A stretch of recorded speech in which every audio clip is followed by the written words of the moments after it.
Back to bulletin. Balka Suman వ్యాఖ్యల వెనుక కేటీఆర్ ఉన్నారని ప్రభుత్వ విప్ అద్దంకి దయాకర్ ఆరోపించారు. బాల్క సుమన్ వ్యాఖ్యలను ఖండించిన ఆయన టెర్రరిస్టులు కూడా అలా మాట్లాడారని నిప్పులు చెరిగారు. సుమన్ వ్యాఖ్యలపై డీజీపీని కలిశామని చెప్పారు. విద్వేషాలు రెచ్చగొట్టేలా మాట్లాడిన అతనిపై డీజీపీ చట్టపరమైన చర్యలను తీసుకుంటారని ఆశిస్తున్నామంటున్న అద్దంకితో మా ప్రతినిధి అజీం ఫేస్ టు ఫేస్.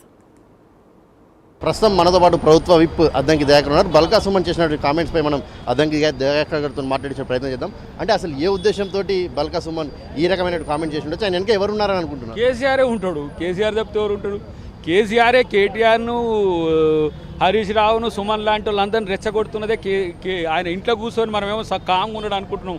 లోపల మసిలిపోతుంది, పవర్ పోయినది కాబట్టి ఇట్లాంటి స్టేట్మెంట్లు ఇప్పిస్తున్నాడు.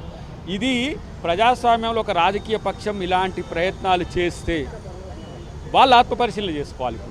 ఇది ఎంత మేరకు మీ పార్టీ సమర్థించుకుంటుంది, అది ఏదో ట్యాంపర్ చేసిరు, వీడియో అది చేసిరు అని చెప్పి తప్పించుకోవడం బుకాయింపు కాదు. ఫ్యాబ్రికేటెడ్ సార్ ఈ వీడియో అని చెప్పి ఫ్యాబ్రికేటెడ్ అయితే ఆ వీడియో మొత్తం తీస్తే తెలుస్తుంది కదా, రేపు అదే ఎంక్వైరీ చేస్తారు కదా.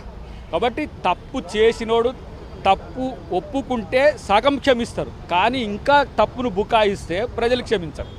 ఇప్పుడు ఏం డిమాండ్ చేస్తుంది? పార్టీని సస్పెండ్ చేయాలన్నా లేకపోతే కేసు పెట్టాలన్నా? అసలు బల్కా సుమన్ పైన మేమైతే చట్టపరమైన చర్యలు తీసుకోవాలని చెప్పి డీజీపీ గారికి చెప్పినాం. పార్టీ నుంచి ఏం చేస్తారనేది వాళ్ళ దాంట్లో నేరాలు ఘోరాలు చేసే వాళ్ళకే పర్మిషన్స్ ఉంటాయి. వీళ్ళని సస్పెండ్ చేస్తారా లేదని వాళ్ళ పార్టీ ఇష్టం. కానీ కనీసం వాళ్ళ పార్టీకి ఒక ఆలోచన విధానం ఉందా? ఇదే వాళ్ళ ఆలోచన విధానం అయితే వాళ్ళ రాజకీయ పార్టీగా ఉండే హక్కు కూడా కోల్పోతారు కదా. అంటే మాట్లాడుకుంటూ మిలిటెంట్ లాగా ఉండండి, రైలు పట్టాలు పోయండి, ఇవన్నీ మాకు లేదా మిలిటెన్సీ? మేము ఇట్టనే సింగరేణి భవన్ పేల్చమని, పట్టాలు కొయ్యమని, ప్రభుత్వ ఆస్తులు ధ్వంసం చేయమని చెప్పినామా? ప్రగతి భవన్ కూడా కూల్చాలని కూడా చెప్పారు. నేను మురళీ ముదిరాజ్ అనే తమ్ముడు చనిపోయే రోజు పోయి పోలీసులతో మాట్లాడి అక్కడ గొడవలు జరగకుండా చేస్తేనే మేము ప్రభుత్వ ఆస్తుల విధ్వంసం చేస్తున్నామని, సంఘ విద్రోహ శక్తులు అని చెప్పి మా మీద కేసు పెట్టి జైల్లో పెట్టింది. ఎక్కడన్నా మేము మాట్లాడింది ఉన్నది? ఏడన్నా చనిపోయినోడు శ్రీకాంతాచారి చనిపోయిన రోజు సింబాలిక్గా మురళీ ముదిరాజ్ చనిపోయింది గజ్వేల్ నియోజకవర్గం, కేసీఆర్ నియోజకవర్గం. మరి ఆ రోజు మేము ఇట్లా పేల్చమని చెప్పి అన్నామా? అంటే మీకు అధికారం లేకపోతే పేల్చేస్తారు, కూల్ చేస్తారు. ఇది మీ కల్చర్ అనేది తెలంగాణ ప్రజలకు తెలవాల్సిన అవసరం ఉంది.